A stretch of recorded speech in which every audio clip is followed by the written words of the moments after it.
and she gave the girl a hard glance that Catelyn seemed not to see. Lord Branlet, high seat of House Gilliard. Another boy, this one with unruly black curls, in green embroidered with gold on the sleeves, who hastily set his wine cup down on a side table as if uneasy at being seen with it. His blue eyes were too big for his face, and he nearly tripped himself with his sword, bowing. "It is my pleasure to say that House Gilliard stands for Trakand, Lady Elaine." Halfway through, his voice broke from treble to bass, and he blushed even harder than Paraval. "And Lord Conile, high seat of House Northen." Conile Northen grinned over the rim of his silver cup. Tall and lean, in a gray coat with sleeves just too short to cover his bony wrists, he had an engaging grin, merry brown eyes, and an eagle's beak for a nose. "We drew straws for the order to be introduced, and I drew short. Northen stands with Trakand. Can't let a ninny like Aramilla take the throne." He managed his sword smoothly, and he, at least, had reached his majority, but if he was many months past 16, Elaine would eat his turned-down boots and his silver-knot spurs. Their youth was no surprise, of course, but she had expected Conile to have a graying head at his side to advise him, and the others to have their guardians looking over their shoulders. There was no one else in the room aside from Birgitta, standing in front of the tall, arched windows with her arms folded beneath her breasts. Bright midday sunlight flooding through the clear glass set in the casements made her a silhouette of displeasure. "Trakand welcomes all of you, and I welcome all of you," Elaine said, suppressing her dismay. "I will not forget your support, and Trakand will not forget." Something of her consternation must have crept through, because Catelyn's mouth compressed, and her eyes glittered. "I am past my guardianship, as you must know, Elaine," she said in a stiff voice. "My uncle, Lord Arundor, said at the Feast of Lights that I was as ready as I would ever be, and might as well have free rein then as in a year.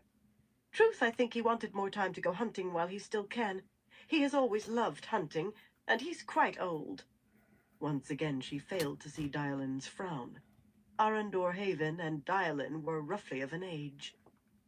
"I have no guardian either," Branlet said uncertainly, his voice nearly as high-pitched as Catelyn's.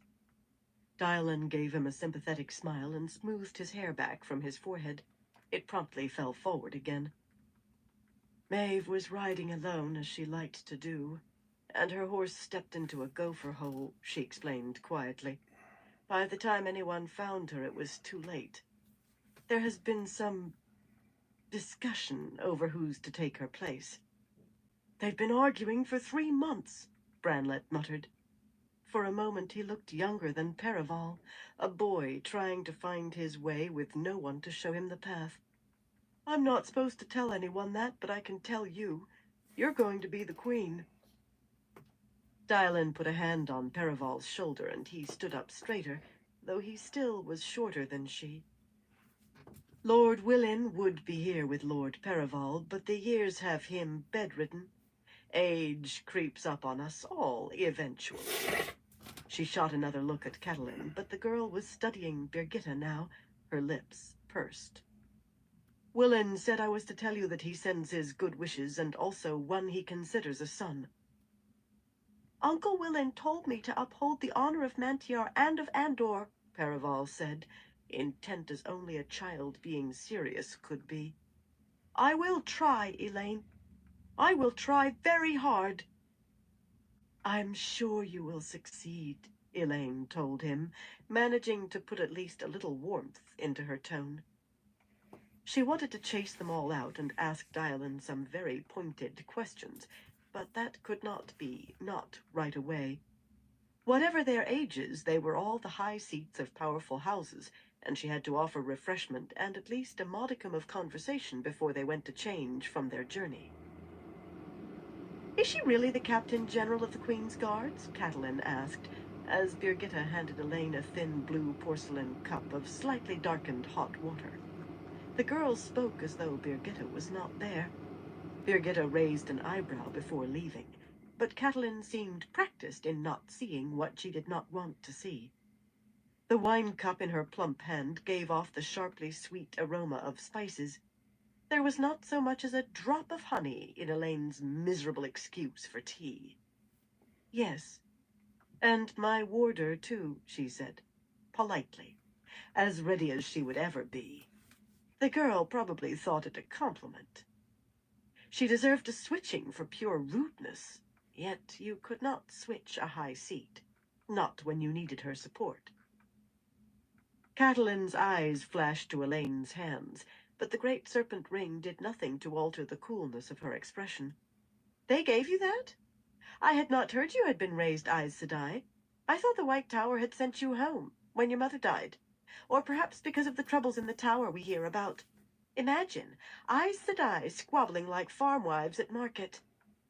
But how can she be a general or a warder without a sword? In any case, my Aunt Evella says a woman should leave swords to men. Hey, You don't shoe Mix, how your you own horse doing, when you bro? have a farrier, or grind your own grain Hope when you you're have a doing miller." good. A quote from Lady Evella, no doubt. Elaine schooled her face, ignoring the only slightly buried insults. "An army is a general's sword, Catelyn. Gareth Bryn says a general who uses another blade is mistaking the job." The name seemed to make no I hope impression everyone's on her doing good either. out there tonight. Miners, children in the mountains of Mist knew Gareth Bryn's name. Avienda appeared at Elaine's side, smiling as though delighted at the opportunity to talk with the girl. "Swords are no use at all," she said sweetly. "Sweetly, Avienda." Elaine had never realized her sister could dissemble so skillfully. She had a cup of mulled wine, too. It would have been too much to expect her to continue drinking bitter tea out of sisterly affection. "You should learn the spear, also the knife, and the bow. Birgitta Trahelian could shoot your eyes out at 200 paces with her bow. Maybe it's 300. "The spear?" Catelyn said faintly. And then, in a slightly incredulous tone, "My eyes?" "You have not met my sister," Elaine said. "Avienda, Lady Catelyn Haven. Catelyn, Avienda of the Nine Valleys Tardad." Perhaps she should have done that the other way around, but Avienda was her sister, and even a high seat must settle for being introduced to the sister of the daughter heir. "Avienda is Aiel. She's studying to become a wise one." The fool girl's mouth dropped open at the start, her chin falling more and more with each pronouncement until she was gaping like a fish. Very satisfying. Avienda gave Elaine a smaller smile, her green eyes sparkling with approbation above her wine cup. Elaine kept her own face smooth, but she wanted to grin back. The others were much more easily handled, much less infuriating. Paraval and Branlet were shy their first time in Camelin, much less in the royal palace, hardly saying 2 words unless someone drew them out. Conile did think the claim that Avienda was Aiel must be a joke, and nearly got her belt knife in his brisket for laughing raucously, but luckily he thought that was a joke as well. Avienda adopted an icy composure that might have made her seem a wise one in her usual clothes. In velvets she appeared even more a lady of the court, no matter how she fingered her knife. And Branlet did keep sneaking sidelong peeks at Birgitta. It took Elaine a little while to realize that he was watching her walk in her heeled boots. Those wide trousers were actually quite snug over the hips, but she only sighed. Fortunately, Birgitta never noticed, and the bond would have let Elaine know even if she tried to hide it. Birgitta liked having men look at her. Grown men. It would have done Elaine's cause no good if her warder smacked young Branlet's bottom. Mainly they wanted to know whether Rihanna Corley was an Aes Sedai. None of the 4 had ever seen a sister before, but they thought she must be, since she could channel and carry them and their armsmen across hundreds of miles in a step. It was a good opportunity to practice evasion without actually lying, helped by the great serpent ring on her own finger. A lie would taint her relations with these 4 at the start, but it would hardly do to hope that rumors of Aes Sedai aid would filter out to Aramilla while spreading the truth about freely. Of course, all four were eager to let her know how many armsmen they had brought, a total of just over 3,000, nearly half of them crossbowmen or halberdiers, who would be especially useful on the walls. That was a sizable force for four houses to have had ready to hand when Dialin came calling.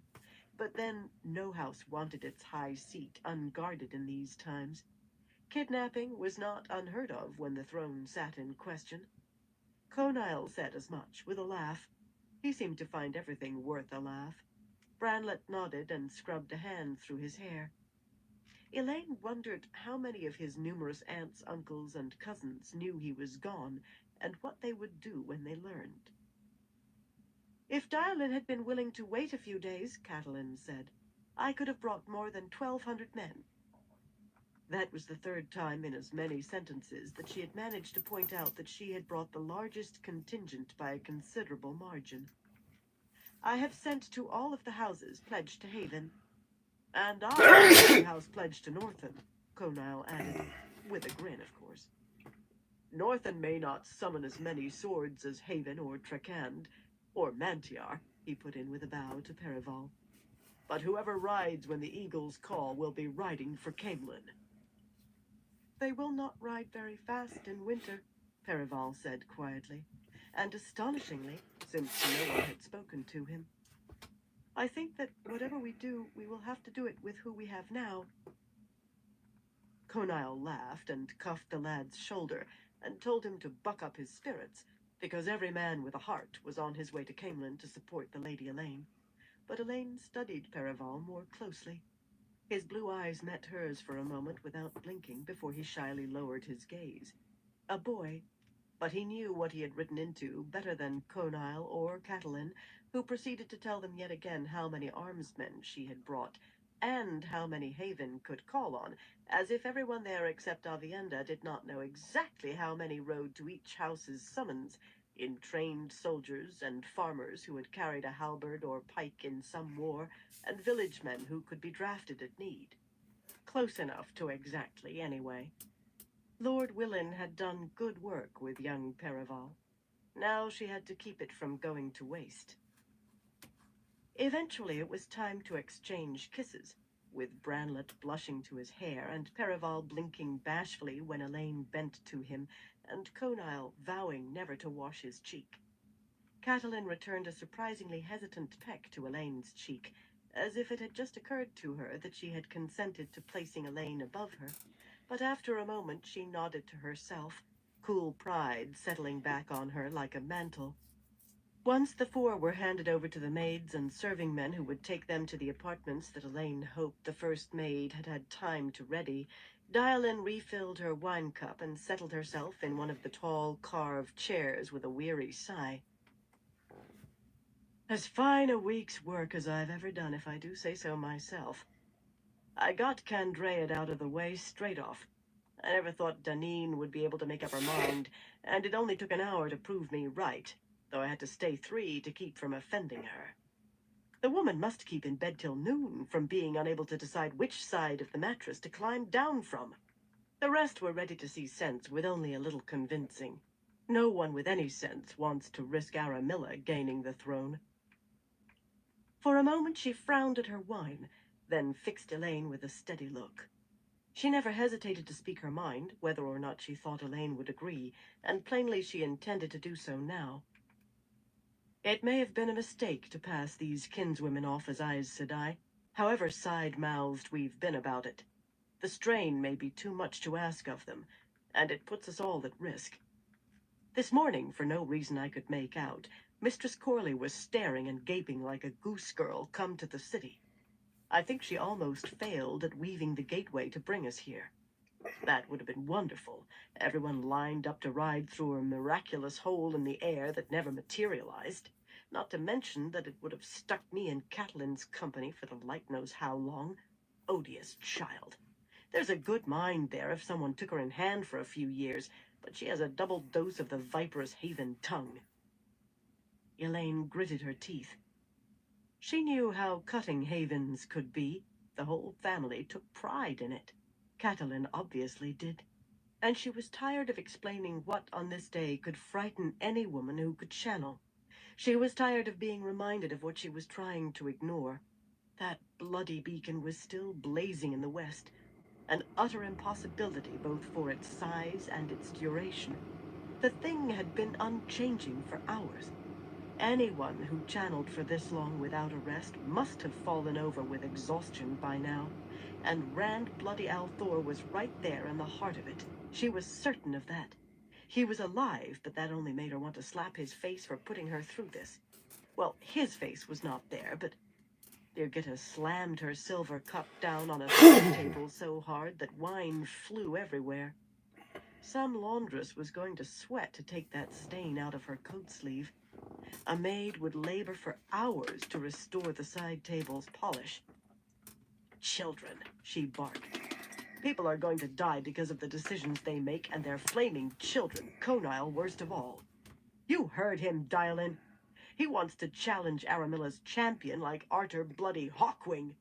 Hawkwing never fought anybody's flaming champion, and he knew when he was younger than Lord Northen that it was a fool's game to rest so much on a flaming duel, but Conile thinks he can win Elaine the Flaming Throne with his flaming sword.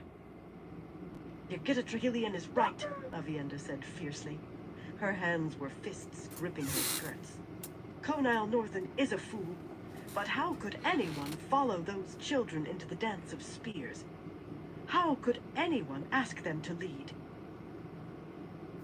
Dialin regarded them both and chose to answer Avienda first.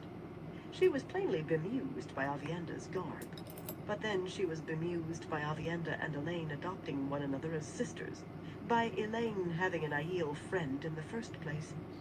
That Elaine chose to include that friend in their councils was something she tolerated, though not without letting her toleration show.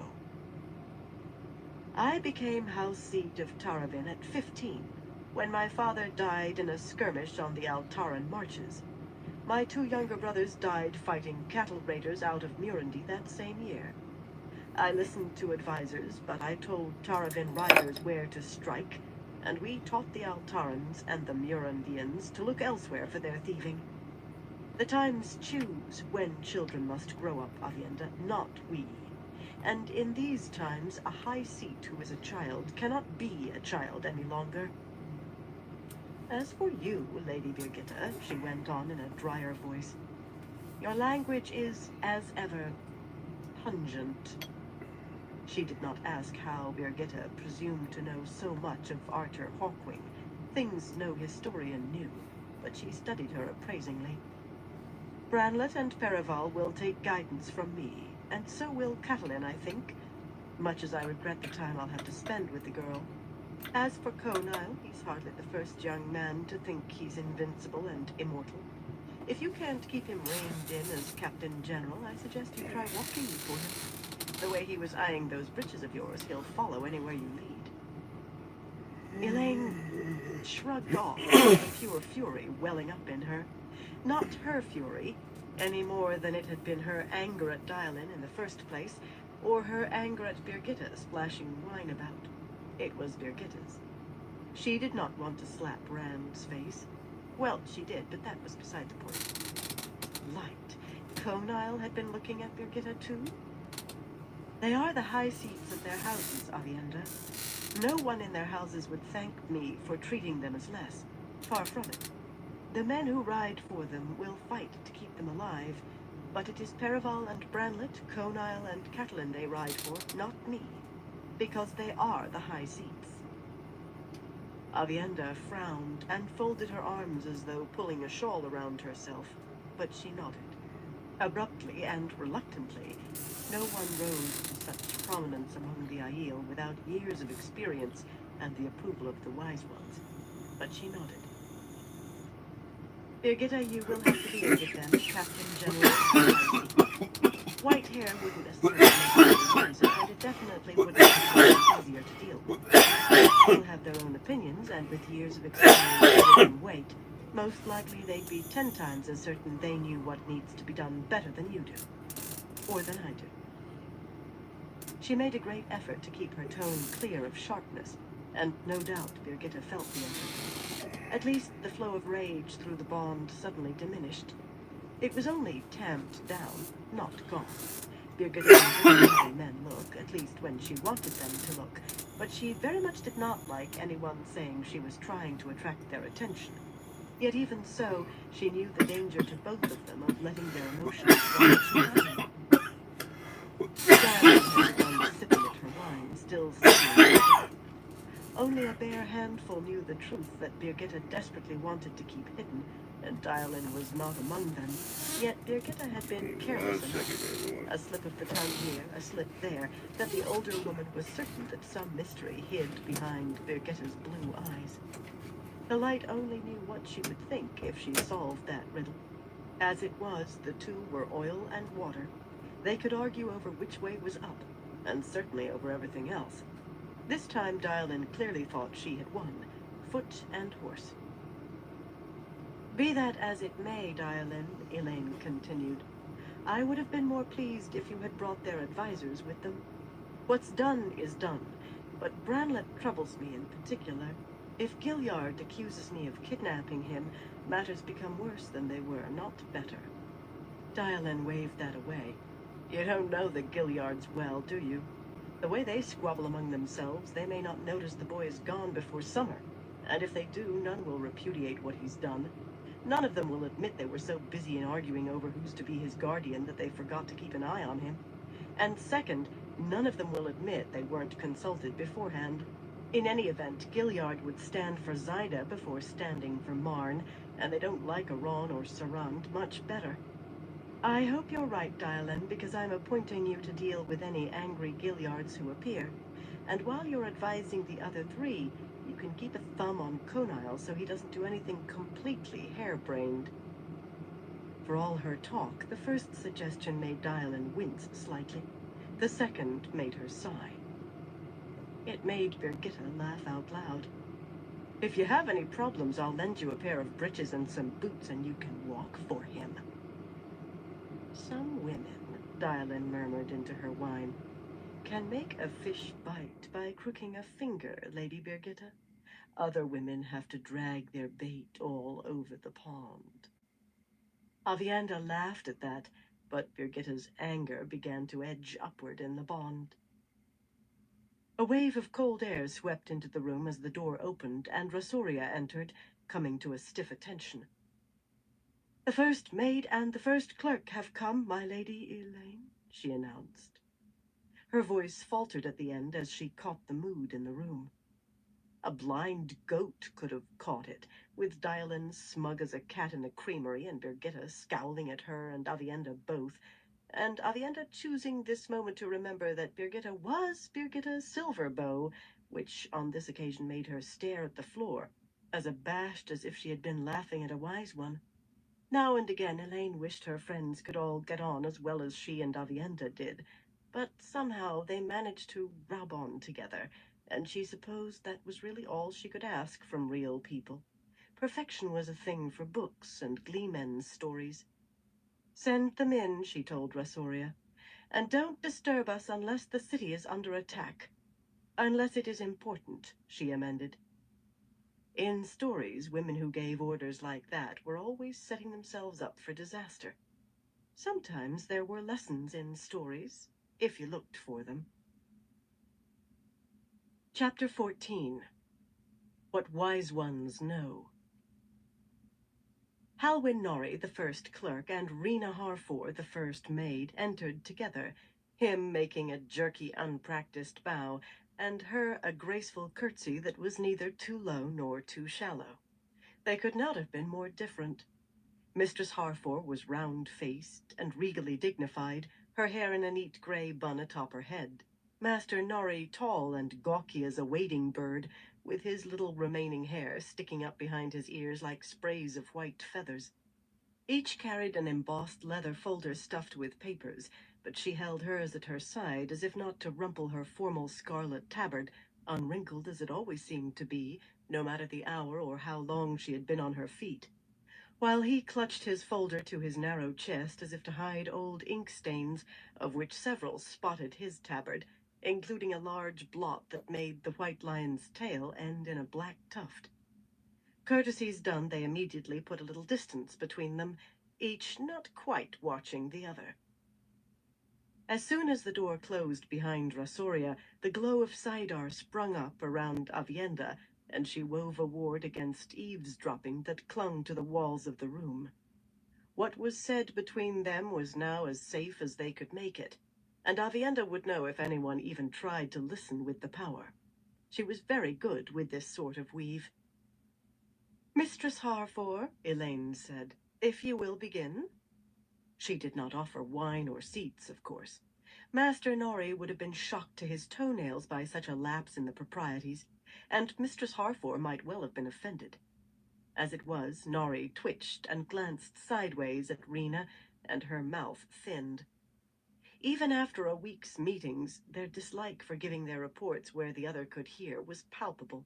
They were jealous of their fiefs, the more so since the first maid had moved into territory that once might have been considered Master Nori's responsibility. Of course, running the royal palace had always been the first maid's charge, and it might be said that her new duties were only an extension of that. It would not be said by Halwyn Nori, though. The blazing logs settled in the fireplace with a loud crack, sending a shower of sparks up the chimney. "I am convinced the second librarian is a spy, my lady," Mistress Harfor said finally, ignoring Nori as if to make him disappear.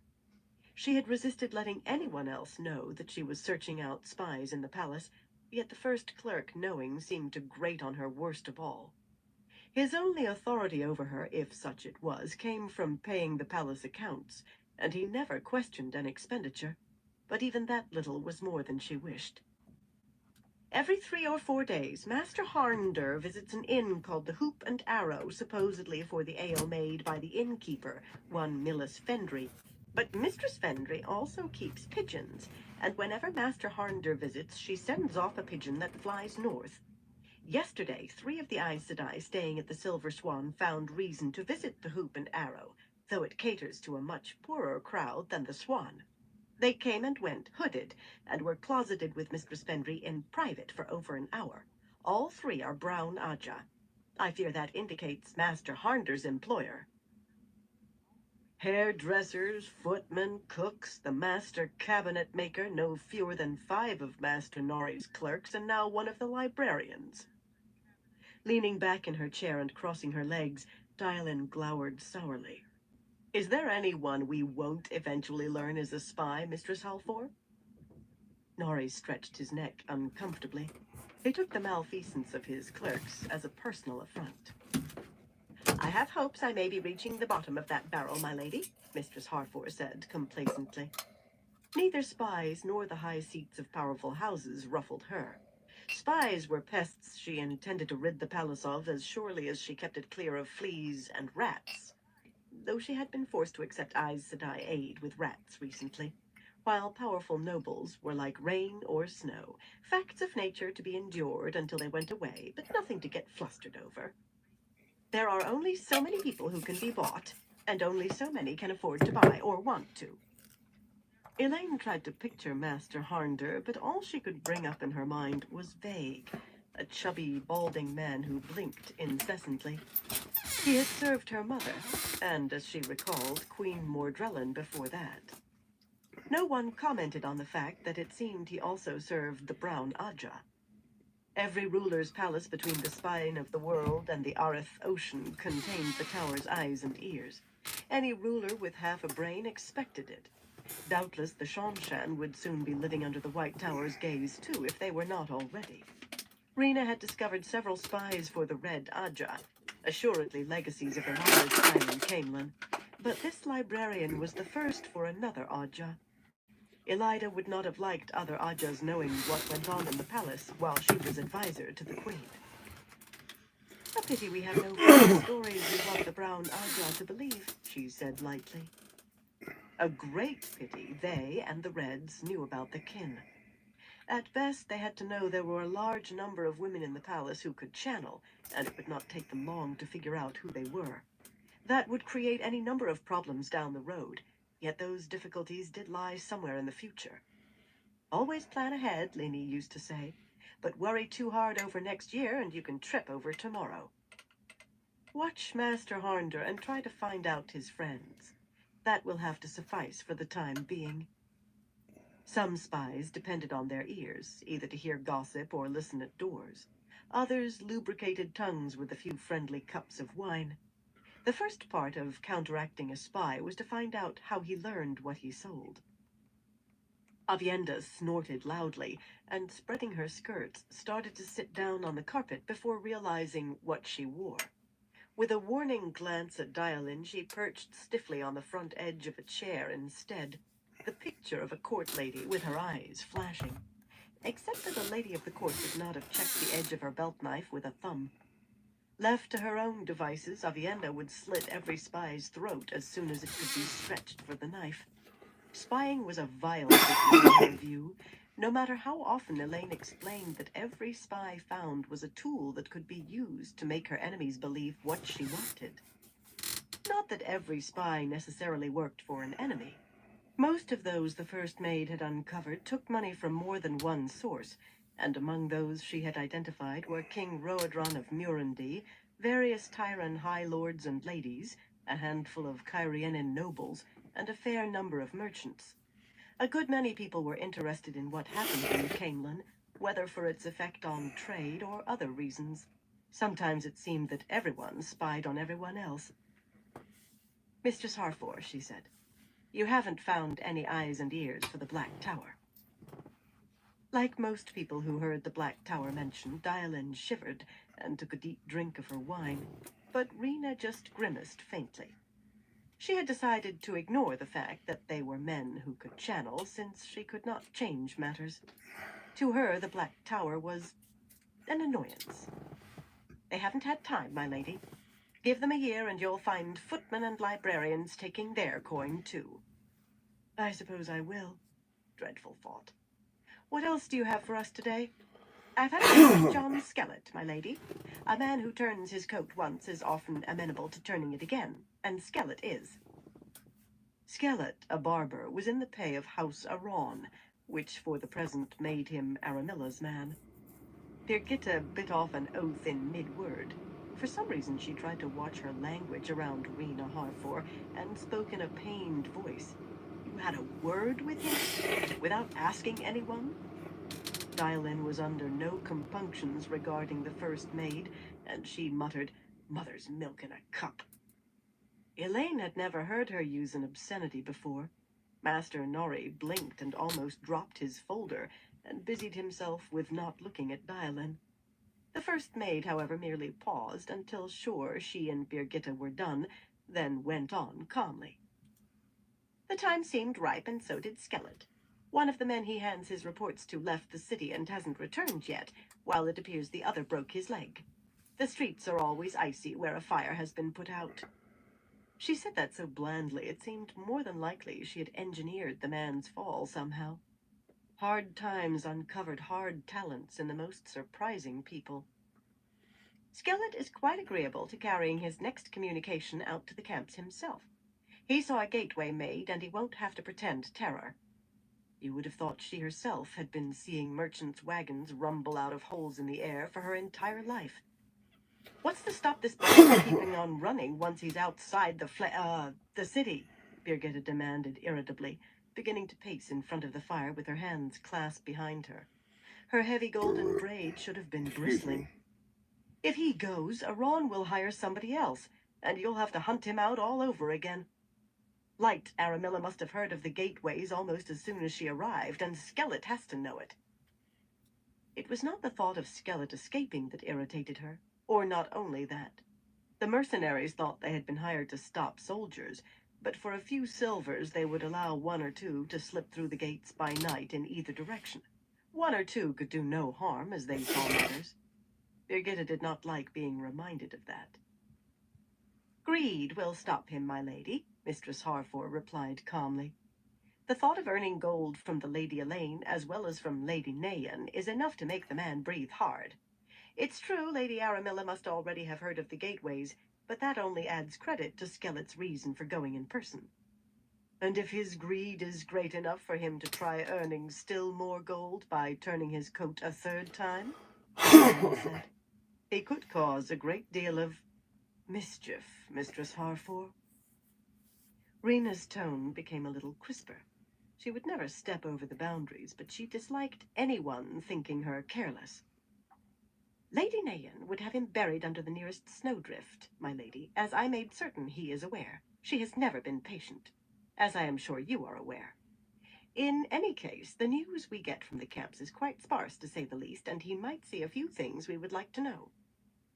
If Skelet can tell us which camp Aramilla, Elenia, and Nayan will be in and when, I'll give him his gold with my own hand, Elaine said deliberately.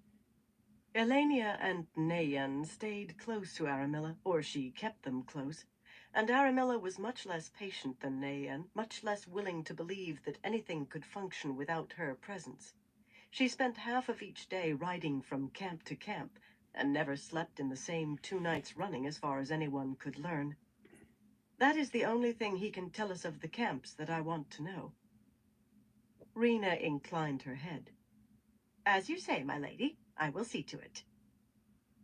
She too often tried not to say things straight out in front of Nori, but she gave no sign that she had heard any reproof. Of course, Elaine was not sure she actually would rebuke the woman openly. Mistress Harfor would continue to perform her duties properly if she did, and she certainly would continue hunting spies with undiminished ardor, if for no other reason than their presence in the palace offended her. Yet Elaine might find a dozen inconveniences in every day, a dozen small discomforts that added up to misery, and not a one that she could directly attribute to the first maid. We must follow the steps of the dance as surely as our servants, her mother had told her once. You can keep hiring new servants and spend all your time training them and suffering till they learn, only to find yourself back where you started. Or you can accept the rules as they do and live comfortably while you use your time to rule. Thank you, Mistress Harfor, she said, for which she received another percentage. Rena Harfor was another who knew her own worth. Master Nori? The heron-like man gave a start and stopped, frowning at Rena. In some ways he saw the gateways as his and not to be trifled with. Yes, my lady, of course. His voice was a dusty monotone. I trust the Lady Birgitta already has informed you of the merchant's trains from Ilion and Tyr. I believe that is, her usual custom when you return to the city. For a moment his eyes rested reproachfully on Birgitta. He would never think of causing Elaine the smallest irritation even if she shouted at him, but he lived by his own set of rules, and in a mild fashion he resented Birgitta stealing his chance to enumerate the wagons and casks and barrels that had arrived. He did love his numbers. At least, Elaine supposed it was in a mild fashion. There seemed to be very little heat in Master Nori. She did, she told him, with just a hint of apology, not enough to embarrass him. I fear some of the sea folk are leaving us. We'll only have half the number to make gateways after today. His fingers spidered across the leather folder against his chest, as though feeling the papers within. She had never seen him consult one. Ah, we shall cope, my lady. Halwyn Nori always coped. To continue, there were 9 arsons yesterday and last night, slightly more than usual. 3 attempts were made to fire warehouses storing food. None successful, I hasten to add. He might hasten to add, yet he did it in that same drone. If I may say so, the guards patrolling the streets are having an effect. The number of assaults and thefts has declined to little more than normal for this time of year, but it seems evident that some hand is directing the arsons. 17 buildings were destroyed, all save 1 abandoned. His mouth narrowed in disapproval. It would take far more than a siege to make him leave Camelin. And in my opinion, all of the fires were placed so as to draw the water wagons as far as possible from the warehouses where attempts were made. I now believe that pattern holds for every fire we've seen these past weeks. Birgitta, Elaine said. I can try plotting the warehouses on a map, Birgitta replied doubtfully, and put extra guards on the streets that seem to be farthest away, but it's still leaving a lot to chance. She did not look toward Mistress Harfor, but Elaine felt a faint hint of a blush from her. Anybody can have flint and steel in a belt pouch, and it only takes a minute with some dry straw to start a fire. Do what you can, Elaine told her. It would be pure luck if they caught an arsonist in the act, and beyond luck if the arsonist could say more than that she had been handed coin by someone with a hood, hiding her face. Tracing that gold back to Aramilla or Elenia or Nayan would require Matt Cawthon's luck. Have you anything more, Master Nori? Knuckling his long nose, he avoided her gaze. It has, come to my attention, he said hesitantly, that Marn, Aron, and Sarand have all recently taken very large loans against the revenues of their estates. Mistress Harfor's eyebrows climbed before she got them under control. Peering into her teacup, Elaine discovered that she had actually emptied it. Bankers never told anyone how much they had loaned to whom, or against what, but she did not ask how he knew. It would be embarrassing for both of them. She smiled when her sister took the cup, then grimaced when Avienda returned with it filled again. Avienda seemed to think she should drink weak tea till her eyes floated. Goat's milk was better, but dishwater for tea would do. Well, she would hold the bloody cup, but she did not have to drink. The mercenaries, Dylan growled, the heat in her eyes enough to make a bear back up. I've said it before and I'll say it again. The trouble with sellswords is they don't always stay bought. She had opposed hiring mercenaries to help defend the city from the start, though the fact was that without them, Aramilla could have ridden in with her army by any gate she picked, or near enough. There simply had not been enough men to guard every gate properly otherwise, much less man the walls. Birgitta had opposed the mercenaries too, yet she had accepted Elaine's reasons, if reluctantly. She still distrusted them, but now she shook her head. Sitting on the arm of a chair near the fire, she rested her spurred boot on the seat.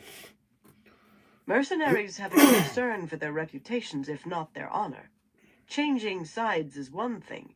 Actually betraying a gate is something else entirely. A company that did that would never be hired again anywhere.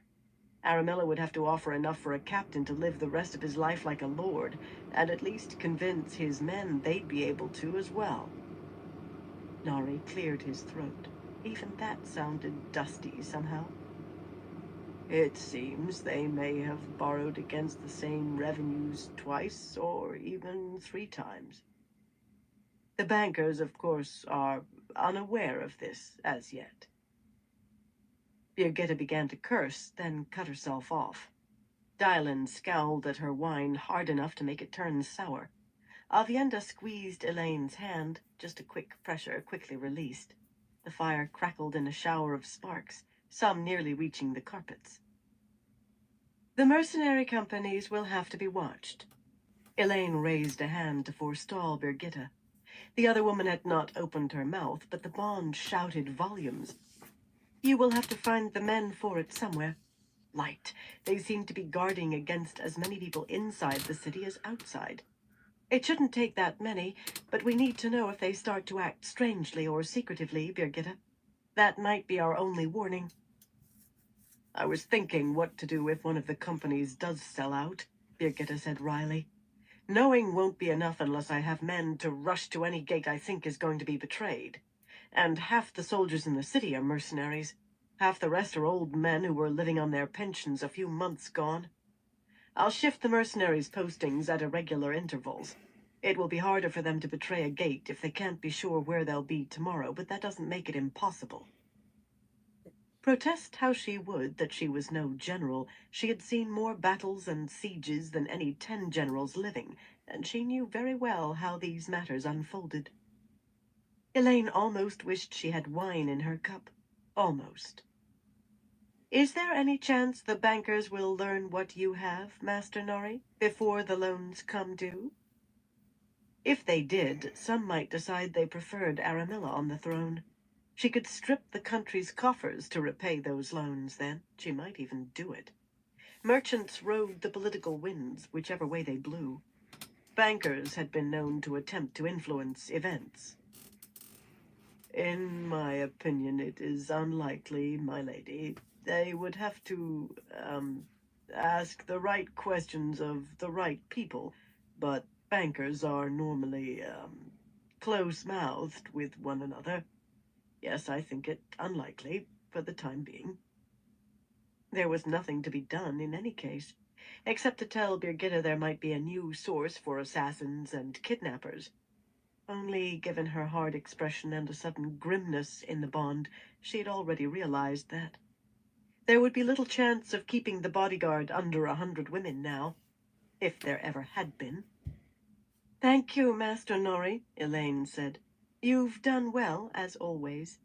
Let me know immediately if you see any indications that the bankers have asked those questions." "Of course, my lady," he murmured, ducking his head like an egret darting after a fish. "My lady is very kind." When Rena and Nori left the room, him holding the door for her and making a bow that was a hair more graceful than usual, and her giving him a slight bow of her head as she glided past him into the corridor, Avienda did not release the ward she was holding. As soon as the door closed, its solid sound swallowed by the ward, she said, "Someone tried to listen." Elaine shook her head. There was no way to tell who. A black sister? A curious kinswoman? But at least the eavesdrop had failed. Not that there was much chance of anyone getting past one of Avienda's wards. Maybe not even the Forsaken. But she would have spoken up right away if someone had. Dylan took Avienda's announcement with less aplomb, muttering about the sea folk. She had not turned a hair at hearing that half the Windfinders were leaving, not in front of Rena and Nori, but now she demanded to know the whole story. "I never did trust Zyda," she grumbled when Elaine finished. "This agreement sounds good for trade, I suppose, but it wouldn't surprise me if she had one of the Windfinders try to listen in. She struck me as a woman who wants to know everything, just in case it might be useful one day." There was very little hesitant about Dylan, yet she hesitated now, rolling her wine cup between her palms. "Are you certain this beacon can't harm us, Elaine?" "As certain as I can be, Dylan. If it was going to crack open the world, I think it would have by now." Avienda laughed, but Dylan turned quite pale. Really. Sometimes you had to laugh, if only to keep from crying. "If we tarry much longer now that Nori and Mistress Harfor are gone," Birgitta said, "somebody might start wondering why." She waved a hand at the walls, indicating the ward she could not see. She knew it was still in place, though. The daily meetings with the first maid and the first clerk always concealed a little something more. Everyone gathered around her as she moved a pair of golden seafolk porcelain bowls on one of the side tables and pulled a much-folded map from inside her short coat. It rode there always, except when she slept, and then it resided beneath her pillow. Spread out, with empty wine cups at the corners to hold it flat, the map displayed Andor from the river Aranon to the border between Altara and Murundi. In truth, it could have been said to show all of Andor, since what lay farther west had been only half under Caemlin's control for generations.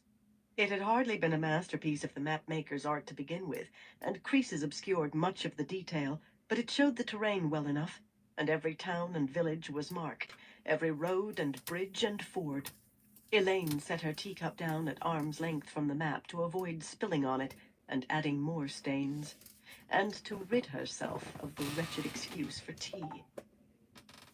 "The Borderlanders are moving," Birgitta said, pointing to the forests north of Caemlin, to a spot above Andor's northmost border. "But they haven't covered much ground. At this rate, they'll be well over a month getting close to Caemlin." Swirling her silver cup, Dylan peered into the dark wine, then looked up suddenly. "I thought you northerners were used to snow, Lady Birgitta." Even now she had to probe, and telling her not to would only make her 10 times as certain that Birgitta was hiding secrets, and 20 times as determined to learn them. Avienda scowled at the older woman. When she was not in awe of Birgitta, sometimes she became fiercely protective of Birgitta's secrets. But Birgitta herself met Diolin's gaze levelly, with no hint of alarm in the bond. She had become quite comfortable with the lie about her origins. I haven't been back to Kandor in a long time. That was simple truth, though it had been far longer than Diolin could have imagined. The country had not even been called Kandor then.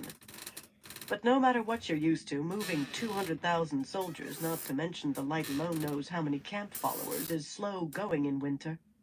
Worse, I sent Mistress Okalin and Mistress Fote to visit some of the villages a few miles south of the border. Sabina Okalin and Julania Fote were kinswomen who could travel. They say the villagers think the borderlanders are camped for the winter. Elaine tisked, frowning at the map as she traced distances with a finger. She was counting on news of the borderlanders, if not on the borderlanders themselves. Word of an army that size entering Andor should be leaping ahead of it like wildfire in dry grass.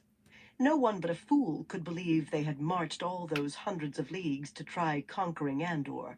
But everyone who heard would be speculating on their intentions and what to do about them, a different opinion on every tongue. Once the news began to spread, anyway. When it did, she had an advantage over everyone else. She had arranged for the borderlanders to cross into Andor in the first place, and she had already arranged for them to leave. The choice had not been very difficult. Stopping them would have been a bloody affair, if it could have been managed at all, and they wanted no more than the width of a road to march onward into Murundi, where they thought they would find the Dragon Reborn. That was her doing as well. They hid their reason for seeking Rand, and she was not about to give them a true location, not when they had as many as a dozen Aes Sedai with them, and hid that fact, too. But once news of them reached the high seats... It should work, she said softly. If necessary, we can plant rumors of the Borderlanders ourselves. It should work, Dialin agreed, then added in a dark voice, as long as Bashir and Bale keep a close rein on their men. It's going to be a volatile mix, with Borderlanders, Aiel, and the Legion of the Dragon all within a few miles of one another, and I can't see how we can be sure the Ashaman won't do something mad. She ended with a sniff. In her book, a man had to be mad in the first place, or he would never have chosen to become an Ashaman. Avienda nodded. She disagreed with Dialin almost as frequently as Birgitta did, but for the most part the Ashaman were one thing they agreed on. I'll make sure the Borderlanders stay well clear of the Black Tower, Elaine reassured them, though she had done the same before. Even Dialin knew that Bale and Bashir would hold their forces in check. Neither man wanted a battle he did not need, and Davram Bashir certainly would not fight his own countrymen. But anyone had a right to be uneasy about the Ashaman and what they might do. She slid her finger from the six-pointed star identifying Caemlyn across the few miles to the ground the Ashaman had usurped. The Black Tower was not marked, but she knew all too well exactly where it lay. At least that was well away from the Lugard Road. Sending the Borderlanders south into Murundi without upsetting the Ashaman would not be difficult. Her mouth compressed at the thought that she must not upset the Ashaman, but there was nothing to be done about it any time soon, so she mentally shifted the black-coated men to one side. What could not be dealt with now had to be dealt with later. And the others? She did not have to say more. 6 major houses remained uncommitted, at least to her or Aramilla. Dialin claimed they would all come to Elaine eventually, but they showed no sign of it so far. Sabina and Julania had been looking for word of those 6 too. Both women had spent the last 20 years as peddlers, accustomed to hard journeys, sleeping in stables or under the trees, and listening to what people did not say as much as to what they said. They made perfect scouts. It would be a great loss if they had to be shifted to helping keep the city supplied. Rumor has Lord Luan a dozen places, east and west. Frowning at the much-creased map as though Luan's position should have been marked on it, Birgitta muttered a curse, much viler than called for, now that Rena Harfor was absent. Always the next village over or the one beyond that. Lady Elorian and Lord Abella seem to have vanished completely. Difficult as that has to be for a high seat. At least Mistress Oakelin and Mistress Fote haven't been able to find a whisper of them, or of any House Pendar or House Tremaine armsman either. Not a man or a horse. That was very unusual. Someone was exerting great effort. Abella was always a ghost when he wanted to be, Dylan muttered. Always able to catch you wrong-footed. Elorian. Brushing fingers against her lips, she sighed. The woman's too flamboyant to disappear. Unless she's with Abella or Luan, or both of them. She was not happy with that idea, no matter what she said. As for our other friends, Birgitta said, Lady Arethella crossed out of Murundi 5 days ago, here. She touched the map lightly, some 200 miles south of Camelin. 4 days ago, Lord Pelivar crossed about 5 or 6 miles west of that, and Lady Aemlyn here, another 5 or 6 miles. Not together, Dylan said, nodding. Did they bring any Murandians? No? Good.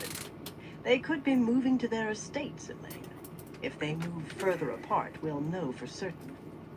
Those 3 houses made her most anxious of all. They could be heading home, Birgitta agreed, reluctantly as always when agreeing with Dylan. Drawing her intricate braid over her shoulder, she gripped it in a fist almost the way Nynaeve did.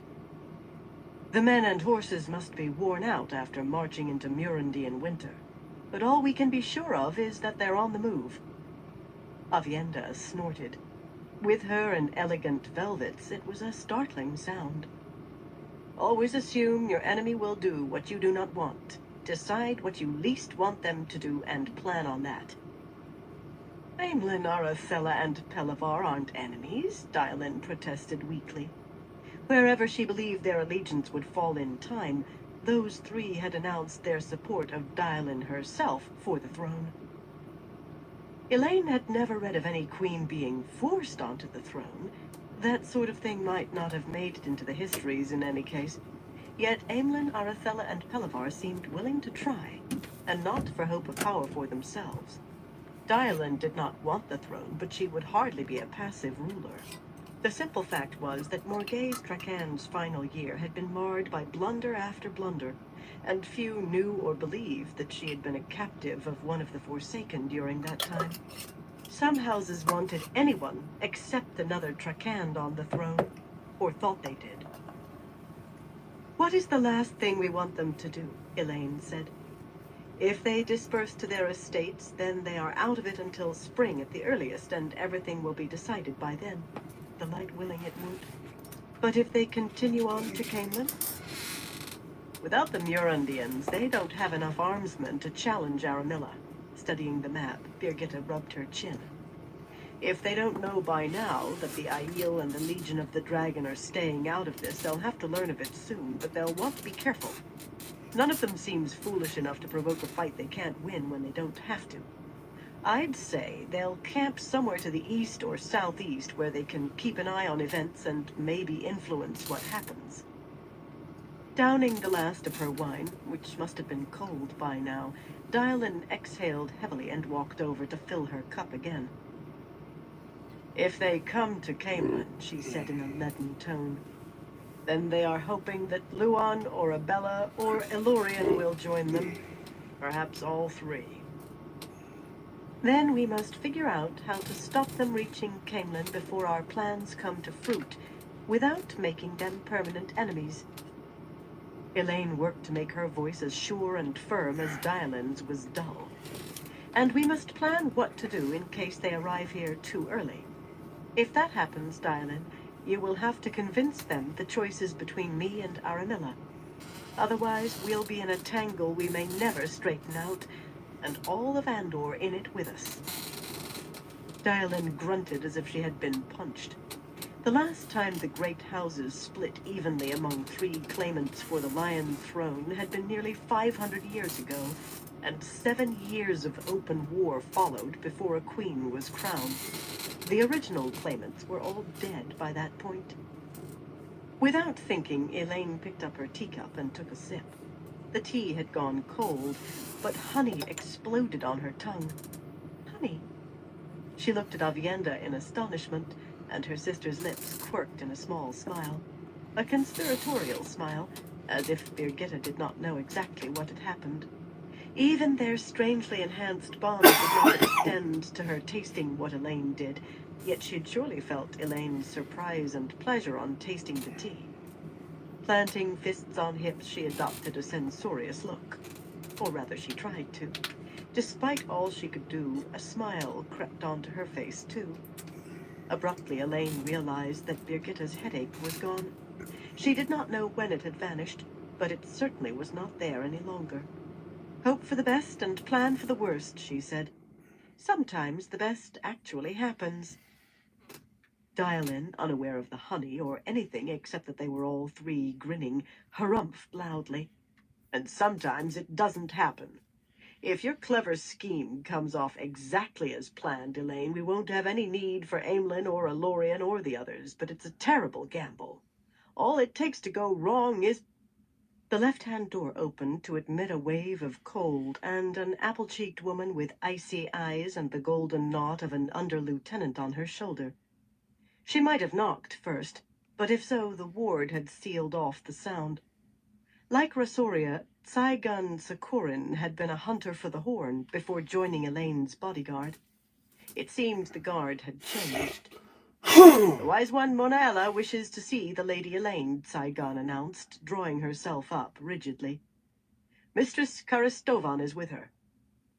Sumiko could be put off, but not Monaella. Aramilla's people would as soon interfere with Aes Sedai as with the Aiel, yet only something important would have brought a wise one into the city.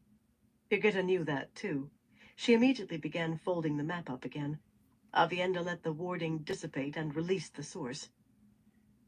Ask them to come in, Elaine said. Monaella did not wait on Saigon, gliding into the room as soon as the ward vanished, her multitude of gold and ivory bracelets rattling as she lowered her shawl from shoulders to elbows in the comparative warmth. Elaine did not know how old Monaella was. Wise ones were not as reticent about age as Aes Sedai, but they were oblique. Yet she appeared not far into her middle years. There were hints of red in her waist-long yellow hair, but not a touch of gray. Short for an Aiel, shorter than Elaine, with a mild, motherly face, she was barely strong enough in the power to have been accepted into the White Tower, but strength did not count among wise ones, and among them she stood very high. More importantly for Elaine and Avienda, she had been the midwife at their rebirth as first sisters. Elaine offered her a curtsy, ignoring Diolin's disapproving sniff, and Avienda made a deep bow, folding herself over her hands. Aside from the duties owed to her midwife under Aiel customs, she was still only an apprentice wise one after all. I assume your need for privacy is ended since you lowered the ward, Monaella said. And it is time I checked on your condition, Elaine Trakand. It should be done twice in the month until full term. Why was she frowning at Avienda? Oh, light, the velvets. And I have come to see what she does, Sumiko added, following the wise one into the room.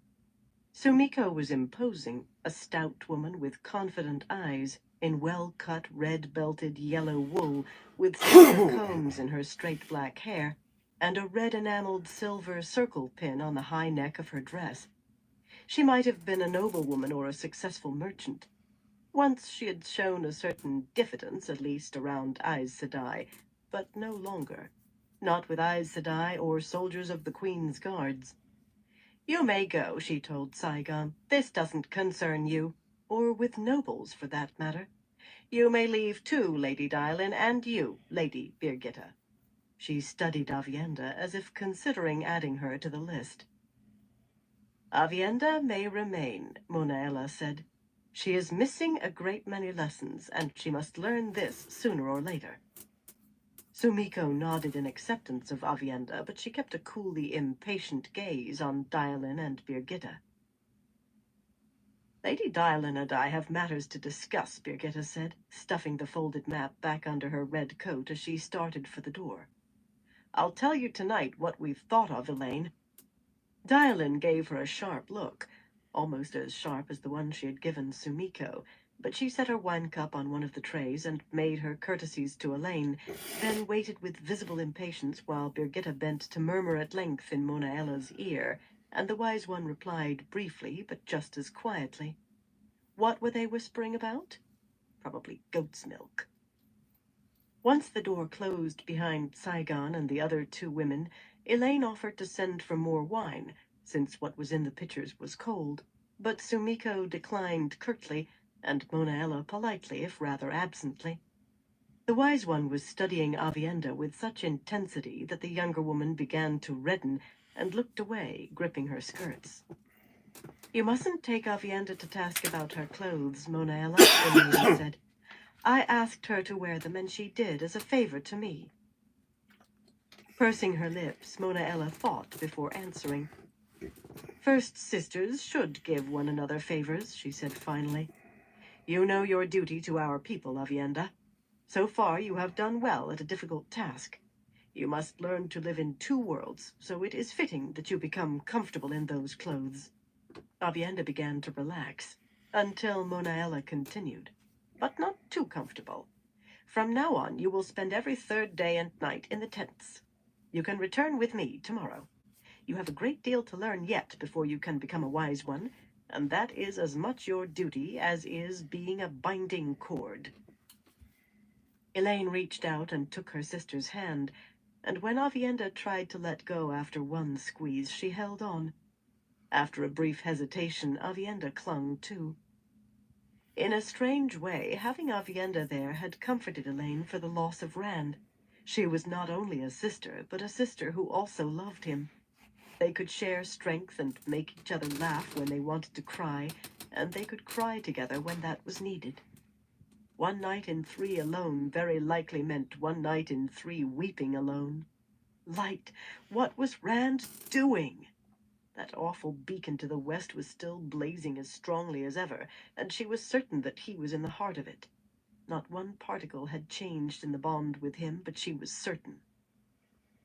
Suddenly she realized that she had a crushing grasp on Avienda's hand, and Avienda was holding hers as fiercely. They loosened their grips at the same instant. Neither let go, however. Men cause trouble even when they are elsewhere, Avienda said softly. They do, Elaine agreed. Mona Ella smiled at the exchange. She was among the few who knew about the bonding of Rand, and who the father of Elaine's baby was. None of the kinswomen did, though. I'd think you've let a man cause you all the trouble he could, Elaine, Sumiko said primly. The kin's rule followed the rules for novices and accepted, forbidding not only children, but anything that might lead to them, and they held to it strictly. Once a kinswoman would have swallowed her tongue before suggesting an Aes Sedai fell short of their rule. Much had changed since then, however. I'm supposed to travel to Tyr today, so I can bring back a shipment of grain and oil tomorrow, and it is growing late. So if you are done talking about men, I suggest you let Mona Ella get on with what she came for. Mona Ella positioned Elaine in front of the fireplace, close enough that the heat from the nearly consumed logs was near to uncomfortable. It was best if the mother was very warm, she explained. Then the glow of Saidar surrounded her, and she began to weave threads of spirit and fire and earth. Avienda watched almost as avidly as Sumiko.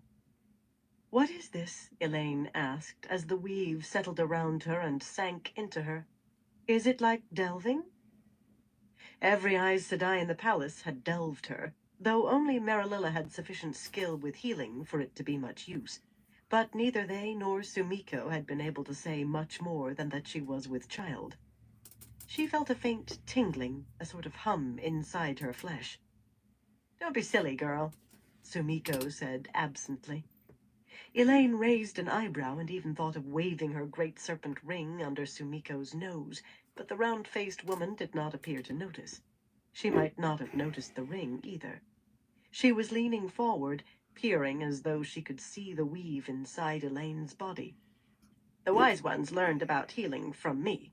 And from Nynaeve, I suppose, she allowed after a moment.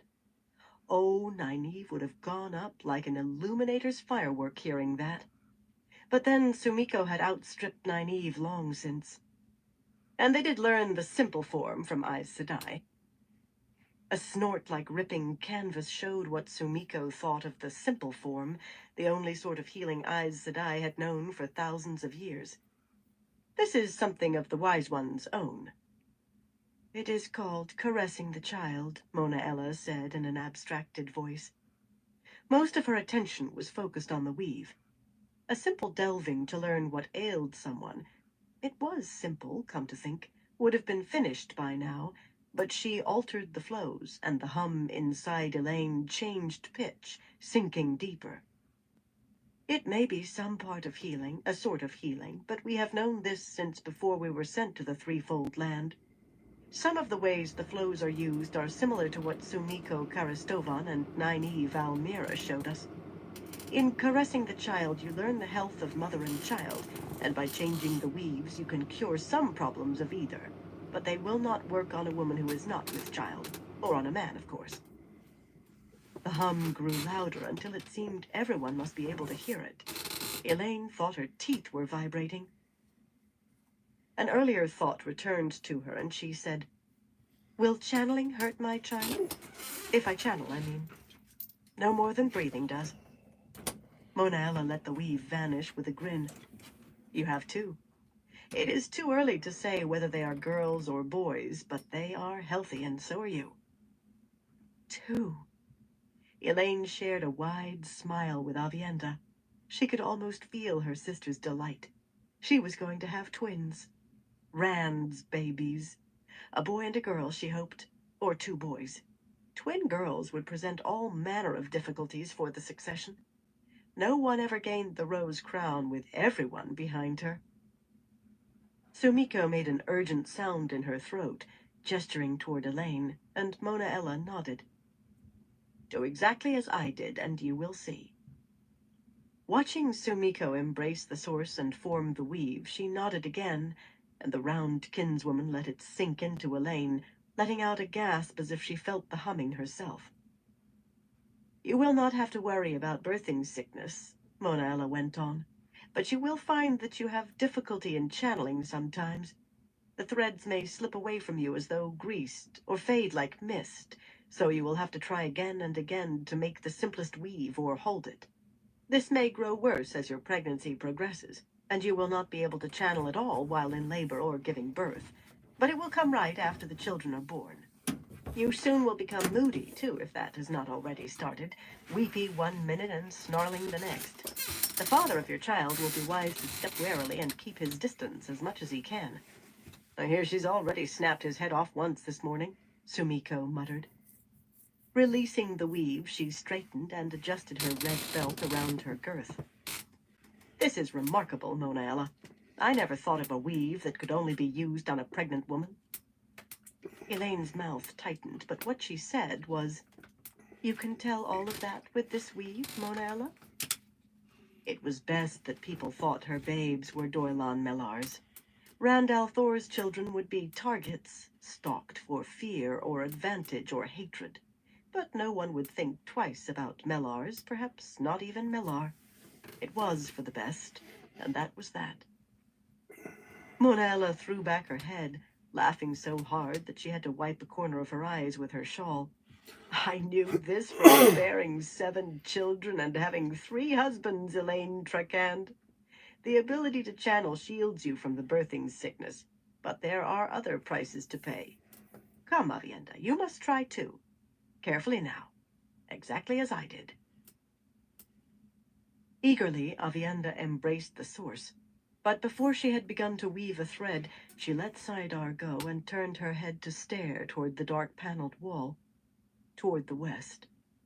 So did Elaine and Mona Ella and Sumiko. The beacon that had been burning for so long had just vanished.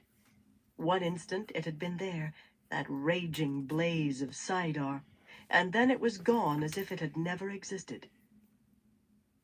Sumiko's massive bosom heaved as she drew a deep breath. "I think something very wonderful or very terrible has happened today," she said softly. and I think I am afraid to learn which." "Wonderful," Elaine said. It was done, whatever it was, and Rand was alive. That was wonderful enough. Monella glanced at her quizzically. Knowing about the bond, she could puzzle out the rest, but she only fingered one of her necklaces in a thoughtful manner. In any case, she would pry it out of Avienda soon enough. A knock at the door made them all start. All but Monella, anyway. Pretending not to see the other women jump, she focused a little too intently on adjusting her shawl, which made the contrast all the greater. Sumiko coughed to hide her embarrassment. "Come," Elaine said loudly. A half shout was necessary to be heard through the door, even without a ward. Casella put her head into the room, plumed hat in hand, then came in the rest of the way and closed the door carefully behind her. The white lace at her neck and wrists was fresh, the lace and lions on her sash gleamed, and her breastplate sparkled as if freshly burnished, but obviously she had gone right back on duty after cleaning up from their overnight trip. "Forgive me for interrupting, my lady, but I thought you should know right away. The sea folk are in a frenzy, those that are still here. It seems one of their apprentices has gone missing." "What else?" Elaine said. A missing apprentice might be bad enough, but something in Casella's face told her there was more. "Guardswoman Azeri happened to tell me that she saw Marililla Sedai leaving the palace about 3 hours ago," Casella said reluctantly. "Marililla and a woman who was cloaked and hooded. They took horses and a loaded pack mule. Urith said the second woman's hands were tattooed. My lady, no one had any reason to be looking for—" Elaine waved her to silence. "No one did anything wrong, Casella. No one will be blamed. Not among the guards, anyway." A fine pickle this was. Talan and Matara, the two apprentice wind-finders, were very strong in the power, and if Marililla had been able to talk either one into trying to become Aes Sedai, she might have been able to convince herself that taking the girl where she could be entered into the novice book was reason enough to evade her own promise to teach the wind-finders. Who would be more upset over losing Marililla, and more than furious over the apprentice? They would blame everyone in sight, and Elaine most of all. "Is this general knowledge about Marililla?" she asked. "Not yet, my lady, but whoever saddled their horses and loaded that mule won't hold their tongues. Stable hands don't have much to gossip about." More of a brush fire than a pickle, then, and small chance of putting it out before it reached the barns. "I hope you will dine with me later, Monella," Elaine said. "But you must forgive me now." Duty to her midwife or no, she did not wait for the other woman's assent. Trying to douse the fire might be enough to stop the barns from catching. Maybe. "Casella, inform Birgitta and tell her I want an order sent to the gates immediately to watch for Marililla. I know. She may be out of the city already, and the gate guards won't stop an Aes Sedai anyway. But maybe they can delay her, or frighten her companion into scuttling back into the city to hide. Sumiko, would you ask Rihanna to assign every kinswoman who can't travel to start searching through the city? It's a small hope, but Marililla may have thought it was too late in the day to start out. Check every inn, including the Silver Swan, and—" She hoped Rand had done something wonderful today, but she could not waste time even thinking about that now. She had a throne to gain and angry Ata Anmier to deal with before they could vent their anger on her, it was to be hoped. In short, it was a day like every other since she returned to Camelin, and that meant her hands were quite full enough. Chapter 15. Gathering Darkness. The evening sun was a ball of blood on the treetops, casting a lurid light across the camp, a widely spaced sprawl of horse lines and canvas-covered wagons and high-wheeled carts and tents in every size and sort, with the snow between trampled to slush. Not the time of day or sort of place that Elenia wished to be on horseback. The smell of boiling beef wafting from the big black iron cookpots was enough to turn her stomach. The cold air frosted her breath and promised a bitter night to come, and the wind cut through her best red cloak without regard for the thick lining of plush white fur. Snowfox was supposed to be warmer than other furs, but she had never found it so. Holding the cloak closed with one gloved hand, she rode slowly and tried very hard, if not very successfully, not to shiver. Given the hour, it seemed more than likely she would be spending the night here, but as yet she had no idea where she would sleep. Doubtless in some lesser noble's tent, with the lord or lady shuffled off to find haven elsewhere and trying to put the best face on being evicted. But Aramilla liked leaving her on tenterhooks until the very last, about beds and everything else. One suspense was no sooner dispelled than another replaced it. Plainly, the woman thought the constant uncertainty would make her squirm, perhaps even strive to please. That was far from the only miscalculation Aramilla had made, beginning with the belief that Elenia Sarand's claws had been clipped. She had just 4 men with the 2 golden boars on their cloaks as escort, and her maid, Janny, of course, huddling in her cloak till she seemed a bundle of green wool piled on her saddle. And she had not seen a single fellow more in the camp who she could be sure held a scrap of loyalty to Sarand. Here and there one of the clumps of men huddled around the campfires with their laundresses and seamstresses displayed House Anshar's red fox, and a double column of horsemen wearing Barin's winged hammer passed her, heading in the opposite direction at a slow walk, hard-faced behind the bars of their helmets. They were of little real account in the long run. Carind and Lear had gotten singed badly by being slow when Morghese took the throne. This time they would take Anshar and Barin wherever the advantage lay the instant they saw it clearly, abandoning Aramilla with as great an alacrity as they had leapt to join her when the time came. Most of the men trudging through the muddy slush or peering hopefully into those disgusting cookpots were levies, farmers and villagers gathered up when their lord or lady marched, and few wore any sort of house badge on their shabby coats and patched cloaks.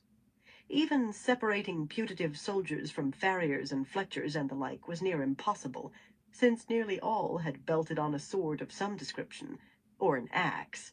Light, a fair number of the women wore knives large enough to be called short swords, but there was no way to tell some conscripted farmer's wife from a wagon driver. They wore the same thick wool and had the same rough hands and weary faces. It did not really matter in any case. This winter siege was a dire mistake. The armsmen would begin going hungry long before the city did, but it gave Elenia an opportunity, and when an opening presented itself, you struck. Keeping her hood back far enough to show her features clearly in spite of the freezing wind, she nodded graciously to every unwashed lout who so much as looked in her direction, and ignored the surprised starts that some gave at her condescension. Most would remember her affability, remember the golden boars her escort wore, and know that Elenia Sarand had taken notice of them. On such a foundation, power was built. A high seat as much as a queen stood atop a tower built of people. True, those at the bottom were bricks of the basest clay, yet if those common bricks crumpled in their support, the tower fell. That was something Aramilla appeared to have forgotten, if she had ever known. Elenia doubted that Aramilla spoke to anyone lower than a steward or a personal servant. Had it been prudent, she herself would have passed a few words at every campfire, perhaps grasping a grubby hand now and then, remembering people she had encountered before, or at least dissembling well enough to make it seem she did. Pure and simple, Aramilla lacked the wit to be queen. The camp covered more ground than most towns, more like 100 clustered camps of varying sizes than one, so she was free to wander without worrying too much about straying close to the outer boundaries, but she took a care anyway. The guards on sentry would be polite unless they were utter fools, yet without any doubt they had their orders. On principle, she approved of people doing as they were told, but it would be best to avoid any embarrassing incidents, especially given the likely consequences if Aramilla actually thought she had been trying to leave. She had already been forced to endure one frigid night sleeping in some soldier's filthy tent, a shelter hardly worth the name, complete with vermin and badly patched holes, not to mention the lack of Janny to help her with her clothes and add a little warmth under the sorry excuse for blankets, and that had been no more than a perceived slight. Well, it had been an actual slight, but she had not thought Aramilla bright enough to catch it. Light. To think that she must step warily around that pea-brained ninny. Pulling her cloak closer, to pretend that her shudder was just a reaction to the wind. There were better things to dwell on. More